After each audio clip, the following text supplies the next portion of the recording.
So let's take a moment to just enjoy this beautiful view and the sounds of the water, the lake. And the lead up to this, if you followed the last few videos, was me huffing and puffing and climbing mountains and sweating and looking messy and ugly, bright red, covered in sweat. But look at what the rewards are.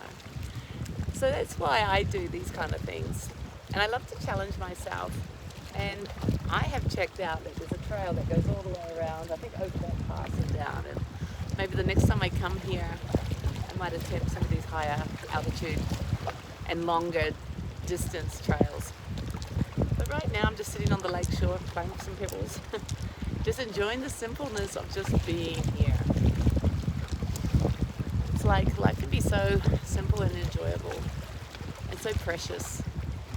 And I really want to share with you that when I started to meditate, I realized how much I'd been missing. I was so very much consumed in not just thinking about everything, because of course that is what's happening. That's the greatest disease of humanity, actually, is to think and to worry. And then of course that creates depression and sickness and concerns and all kinds of stuff. But I also realized I was missing out on life, because all the time I was thinking, I wasn't actually present. And even to climb a mountain to come to a lake, I wouldn't have enjoyed the journey, because my mind would have been active. And my mind would have been active either thinking about other scenarios or bitching and moaning about this one, right? Like complaining all the way up, like, this is hard, I don't want to do it, you know, why am I doing this, what the hell? And then you get there and you go, oh, this is so beautiful. But the journey can be a nightmare because of how we talk to ourselves in our heads. And I want to tell you guys that it doesn't have to be like that. First, recognize perhaps that you do it, that you are talking to yourself, that you're consumed by the voices in your head telling you that something's right or wrong, rehashing a conversation, trying to work out what somebody meant by saying something a certain way, and then when you actually finally do confront them, you're wrong. So all that worry about analyzing shit in our heads was actually incorrect. There's this saying, you know, create a plan and think of, you've got a plan, and let God laugh at it. Because ultimately we're surrendering everything and going with the flow. Even if we're kicking and screaming most of the way, and for most people we are, you know, we're not every day just simply enjoying what's going on. We are thinking and judging and criticizing, and the voices in our heads are active.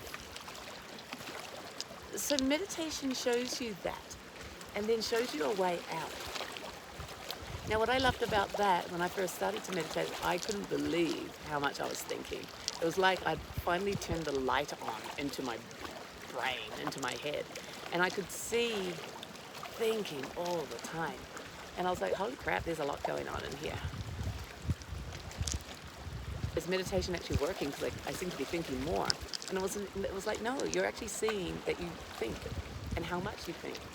But now you have a choice and awareness of this, and a choice to actually slow it down and eventually stop it.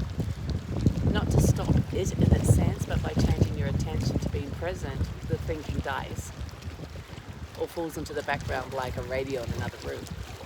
So the necessity to think changes because you realize you don't need it.